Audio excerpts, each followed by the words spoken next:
안녕하세요. 북클럽입니다. 제가 오랜만에 준비한 책은 김호성님이 쓴 내 마음 다친 줄 모르고 어른이 되었다입니다. 이 책은 절망 끝에서 스스로를 고쳐낸 심리상담사의 뇌과학 셀프 테라피라고 되어 있는데요. 저는 이 책의 제목 내 마음 다친 줄 모르고 어른이 되었다 이 글을 보는 순간 바로 이 책은 사서 읽어봐야겠다라는 생각이 들었거든요. 내용도 알차다는 느낌이 들었습니다. 그래서 낭독을 준비했는데 해드릴게요. 내 삶을 괴롭혀온 기억 찾기. 회사에서 뛰어내리고 싶어서 뛰쳐나왔어요. 낮게 가라앉은 회청빈 날씨의 어느 날, 한 여자분이 황망한 얼굴로 상담실 문을 두드렸습니다. 다소 상기된 얼굴과 길게 흐트러진 머리카락 등이 마음의 상태를 보여주는 것 같았지요. 저는 우선 그분을 자리에 앉게 하고 따뜻한 차 한 잔 내어드렸습니다. 천천히 심호흡하시고 괜찮으니 천천히 말씀하세요. 하니 점점 진정이 되시더군요. 그러며 하는 첫마디가 이랬습니다. 선생님, 저 너무 힘든데요. 제가 대체 왜 힘든지 모르겠어요. 이어지는 말은 다음과 같았습니다. 자신을 서유진이라고 소개한 그분은 어릴 적부터 아주 열심히 살아왔더군요. 어릴 때는 부모님의 기대에 부응하기 위해 열심히 공부했고 부모님이 원하던 직장에 입사한 분이었어요. 한데 어느 날부턴가 새로운 상사가 유진 씨를 마뜩찮게 여기기 시작했다고 했습니다. 의사소통에 문제가 있었던 걸까요?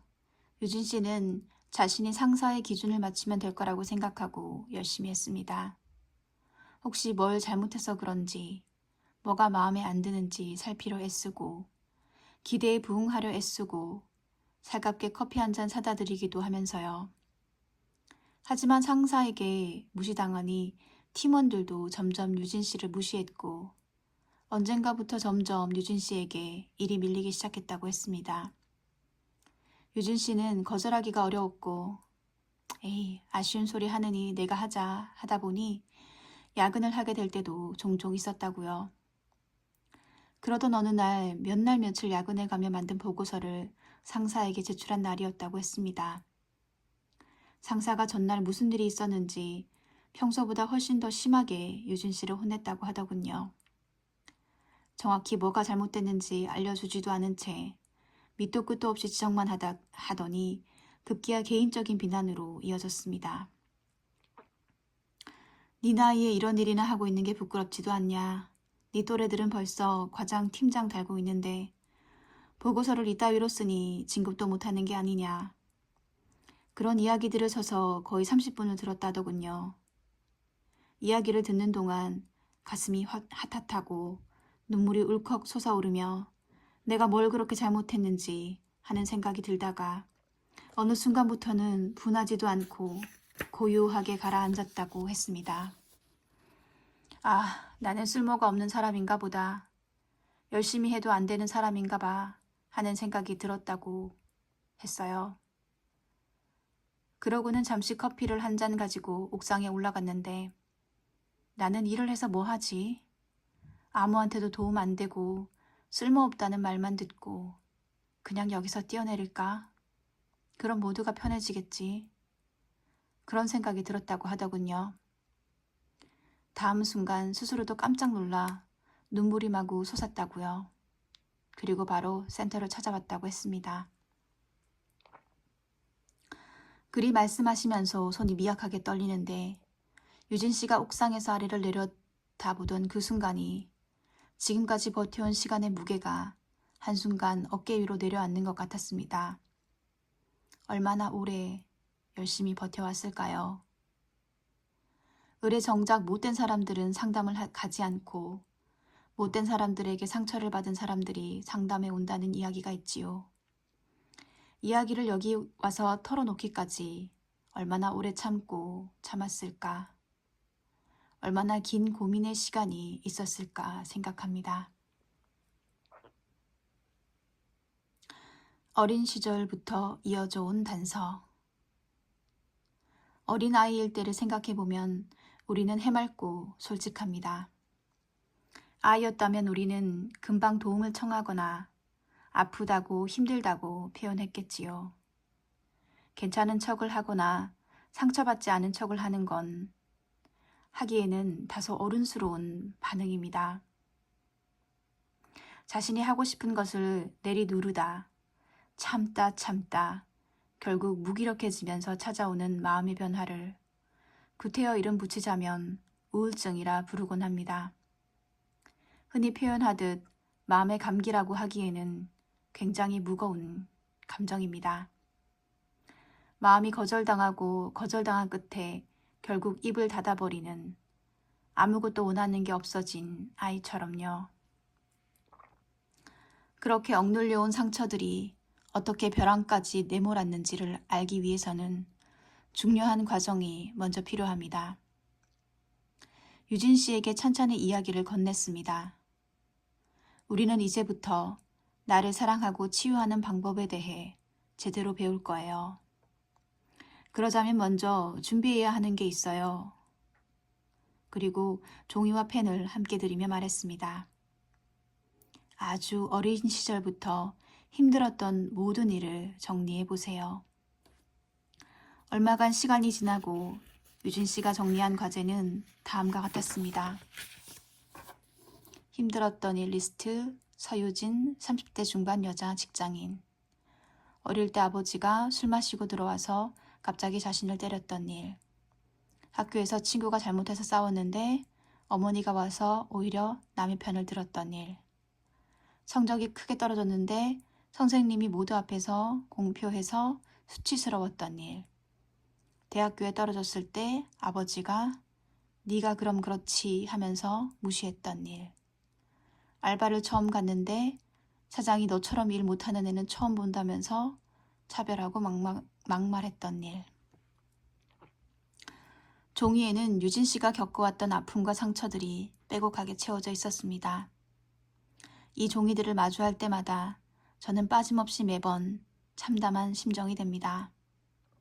힘들었던 문제들을 되짚어보면 대부분 어린 시절의 가정 환경에 원인이 있습니다. 어릴 때 받은 상처들이 치유되지 않은 채 성장해 나가는 동안 다른 쪽으로 증상이 발현되거나 두드러지게 되고 그것이 수면 위로 툭 튀어오를 때가 되면 구체적인 문제 양상이 되는 것이지요. 마음이 고장났다는 신호. 대부분의 내담자들은 지금의 문제를 해결하면 된다고 생각합니다. 잘 지냈는데, 그럭저럭 살만했는데 갑자기 문제가 생겼다고 생각하는 경우도 많지요. 하지만 사실 현재 드러난 문제는 거대한 빙산의 일각에 불과합니다. 빙산이 커지고 커져서 마침내 수면 위로 일부가 드러나게 되었을 뿐이지요. 대부분의 사람들은 과거의 기억과 감정은 과거일 뿐이라고 생각합니다. 하지만 뇌의 감정기관인 편도체는 감정의 시간 개념을 부여하지 않습니다. 즉, 자라보고 놀란 가슴이 소뚜껑 보고 놀란다면 그것은 그저 생생하게 살아있는 지금의 감정인 것이죠. 그렇게 과거로 치부해온 감정의 덩어리들은 어느 순간 커다란 눈덩이가 되고 결국 현재의 나를 짓누르게 되는 것입니다. 모든 문제는 사실 근원적인 감정과 연결되어 있습니다. 어린 시절에 아버지에게 무시당했던 기억이 커서도 계속 남아있어 회사에서 자꾸만 주눅이 들고 영업에 매번 실패하는 남자분, 어머니에게 받았던 무거운 부담감과 잘해야 한다는 마음이 해소되지 않은 채 어른이 되어 중요한 발표 때마다 실수하는 여자분, 부모님께 버림받을 뻔했던 기억이 끈질기게 발목을 잡아 결혼을 했음에도 계속 남편을 의심하게 되는 여자분. 많은 분들의 사례가 그러합니다. 어릴 때의 상처로 인해 이후의 삶에서도 원하는 것이 계속 부정당하고 지지 기반이 없다고 느껴지게 되는 겁니다. 이것이 지속되면 사람은 우울해지고 불안해지고 자연히 집중력이 산만해지며 심지어 몸이 아프게 되는 것입니다. 원리를 설명하고 이야기들을 순차적으로 털어놓게 도와드리자 내담자의 말 속에는 점점 자신도 몰랐던 마음이 담기기 시작했습니다. 자신이 얼마나 힘들었는지, 가슴이 아팠는지, 답답하고 우울했는지 말이란 참으로 신기하지요. 뽑아내면 뽑아낼수록 수박 줄기처럼 이어집니다. 그러다 보면 어느 순간 탄식이 터져 나옵니다. 아, 내가 참 힘들게 살았구나. 내가 참 가엾구나. 드디어 그동안 모른 척 해왔던 자신의 힘듦을 조금이나마 마주하게 되는 순간입니다. 이 과정을 거치면 그동안 내담자의 인지와 이성의 벽 아래 똘똘 감춰져 있던 과거의 상처들이 어느 정도 모습을 드러냅니다. 이때부터가 자신의 마음과 공명할 준비, 예열이 되는 것입니다. 자, 여기까지 이야기를 들은 여러분은 무슨 생각이 드시나요? 이제 질문의 대상을 바꿔보겠습니다. 여러분은 어린 시절부터 지금까지 어떤 힘든 일이 있었나요? 기억나는 대로 순차적으로 정리해 봅시다. 많아도 괜찮습니다. 떠오르는 모든 일들을 적어 봅시다. 정리해 가면서 점점 더 어떤 마음이 올라올 것입니다. 어떤 마음이 드시나요? 내가 그랬구나 하며 눈물이 차오를지도 모르겠습니다. 아니면 그땐 그랬지. 이제는 시간이 많이 지나서 아무렇지 않지만 하고 덤덤하게 넘어가실지도 모릅니다. 이성이 강하고 자신을 강하게 억눌러 왔을수록 자신의 이야기를 타인처럼 이야기하는 경우가 많습니다.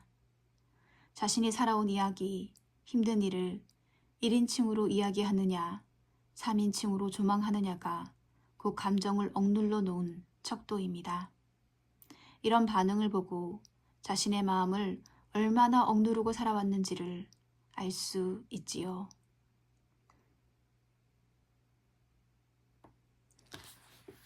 감사합니다. 지금까지 내 마음 다친 줄 모르고 어른이 되었다 입니다.